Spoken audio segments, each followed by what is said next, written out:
Have you ever watched a single drop of water fall? It seems like nothing. One drop is silent. It is barely noticeable. But if you watch that drop fall again and again in the same spot over many years, it can carve a groove into solid rock.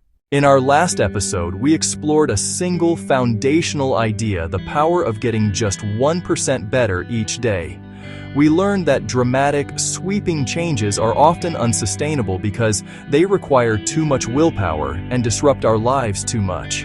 Instead, the most effective path to self-improvement is through small, incremental gains. If you can get just 1% better at something each day for a year, the compounding effect will lead to you being nearly 38 times better by the time you are done. This is the simple, yet profound mathematics of small habits. It's a gentle slope upward, not a steep and intimidating cliff face. This concept frees us from the pressure of perfection. We don't need to have the perfect workout plan or the perfect writing schedule from day one. We just need to start. The goal is not to be amazing tomorrow. The goal is to be slightly better than you were yesterday. This mindset shift is critical. So, how do we begin? How do we take this idea of small habits and turn it into a practical system for our daily lives? The process is simpler than you might think. It is not about finding more motivation. It is not about having more willpower. It is about designing a better system. This system can be broken down into 3 simple, actionable steps you can start today. The first and most crucial step is to make your new habit incredibly small. I call this the 2-minute rule. A new habit should take less than 2 minutes to do. This principle helps overcome the inertia and resistance that stop us before we start. Step 1. Make it tiny. Pick one small action and scale it down until it seems almost ridiculously easy. Read 1 page. Put on my workout clothes. Put 1 apple on the counter each morning. The point is not to achieve a massive result on day 1. The point is to master the art of showing up. A habit must be established before it can be improved. By making it tiny, you lower the barrier so you have no reason to say no. You are building the muscle of consistency, which matters more than intensity at the start. Step 2. Make it clear. A habit needs a specific time and place to live. Vague intentions like "I'll exercise more" are destined to fail. Use habit stacking. After current habit, I will new habit.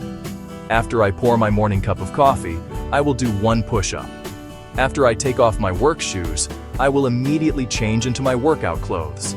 This anchors your new behavior to an existing routine, making the trigger automatic. Step 3. Make it obvious. Your environment is the invisible hand that shapes behavior. Make the cues for the habit a bigger part of your environment. Want to drink more water? Place a water bottle on your desk. Place a water bottle in your car. Place a water bottle on your nightstand. Want to practice the guitar? Take it out of the case and put it on a stand in the middle of your living room. Making cues visible and accessible reduces the friction required to start. You are no longer relying on memory or motivation. The environment nudges you. So, start small. Be clear. Make it obvious. Section 4. Anna's story, from 1 squat to a new life. Let me tell you a short, true story that perfectly illustrates this process. A woman named Anna, a busy mother, 2 young children, a demanding job, felt overwhelmed by the idea of getting back in shape. She had bought gym memberships and tried ambitious workout programs, but she always gave up after a week or 2. The sheer amount of time and energy required felt impossible to sustain. She felt like a failure, stuck in a cycle of starting and stopping, believing that she simply lacked the discipline to make a change. Her story is a common one, where the ambition to change is crushed by the weight of unrealistic expectations. Then, after reading about the power of tiny habits, she decided to try a different approach. Instead of committing to a 30-minute workout, she committed to doing just 1 body-weight squat each morning while she waited for her coffee to brew. Just 1. It seemed absurdly small, almost pointless. On the first day, she did her 1 squat and felt a little silly. But she had done it. She had kept her promise to herself. The next day, she did her 1 squat again. It took less than 5 seconds. It required no motivation. It was so easy that it was harder to, not do it. This was the critical shift in her mindset and her approach. For the first few weeks, she stuck with just one squat. But then something interesting happened. Some mornings after doing her one squat, she thought, well, I'm already down here, I might as well do a few more. So she would do 5, maybe 10. There was no pressure. The only rule was that she had to do at least one. This small, guaranteed win each morning started to change how she saw herself. She wasn't a person who was failing to get fit anymore. She was a person who did squats every single morning. She was building a new identity, one squat at a time. Over the course of 3 months, that single squat habit blossomed. She started adding a few push-ups. Then she began taking short walks during her lunch break. The changes were slow, almost imperceptible on a day-to-day basis. But after a year, Anna was a different person. She was stronger, had more energy, had lost weight, without ever feeling like she was on a grueling fitness journey. Her transformation didn't come from a sudden burst of motivation. Section 5. The gentle art of not giving up. One of the most important parts of building new habits is learning how to handle the days when you fail. Because you will fail. There will be days when you are sick. There will be days when you are busy. There will be days when you simply forget. Life happens. The traditional approach to a missed day is often soaked in guilt and self-criticism. That can quickly spiral into giving up entirely. We think, I've broken the streak, so what's the point? This all-or-nothing mindset is one of the biggest enemies of long-term progress. The key to sustainable change is not to be perfect. The key is to be resilient. The art of not giving up is rooted in one simple rule: never miss twice. Missing one day is an accident. Missing 2 days is the beginning of a new, undesirable habit. If you miss your planned workout on Tuesday, make it an absolute priority to get back on track on Wednesday, even if it's just for 2 minutes. The first mistake is never the one that ruins you. It is the spiral of repeated mistakes that follows.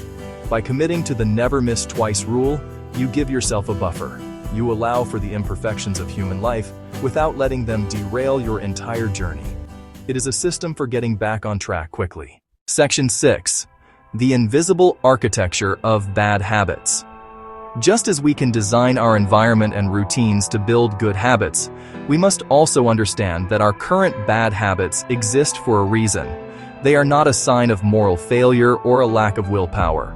They are simply effective solutions to some underlying problem or craving in our lives. Smoking might be a solution for stress. Mindlessly scrolling on social media might be a solution for boredom. Eating junk food might be a solution for feeling tired or sad. These habits are not the problem. They are an attempt to solve a problem. To break them, we must understand their function and find a better solution. The same 3 pillars we use to build good habits can be inverted to help us break bad ones. If the first step to building a good habit is to make it obvious, then the first step to breaking a bad one is to make it invisible. Reduce your exposure to the cues that trigger your negative behaviors. Increase the number of steps between you and the behavior you want to avoid. If you want to reduce online shopping, delete your saved credit card information from your browser, forcing you to manually enter it every time. This small amount of added friction gives your rational brain a moment to intervene and ask, do I really want to be doing this? Often, that small pause is all you need to make a better choice. Finally, we invert the 3rd pillar. If you make it tiny to start a good habit, you should make it unsatisfying to continue a bad one. One of the most effective ways is an accountability partner. Tell a friend or family member and ask them to check in with you. The simple act of having to report your progress can make the short-term reward less satisfying. You are adding a small, immediate social cost to a behavior whose negative consequences are usually far in the future. Section 7. The payoff: becoming the person you want to be. In the end, the true payoff of building better habits is not about achieving a specific outcome, like losing 20 pounds writing a book. Those are wonderful results, but not the ultimate prize. The real transformation is the shift in your identity. Every action you take is a vote for the person you wish to become. Do 1 push-up. Vote. I am a healthy person. Write 1 sentence. Vote. I am a writer. Save $1. Vote, I am financially responsible.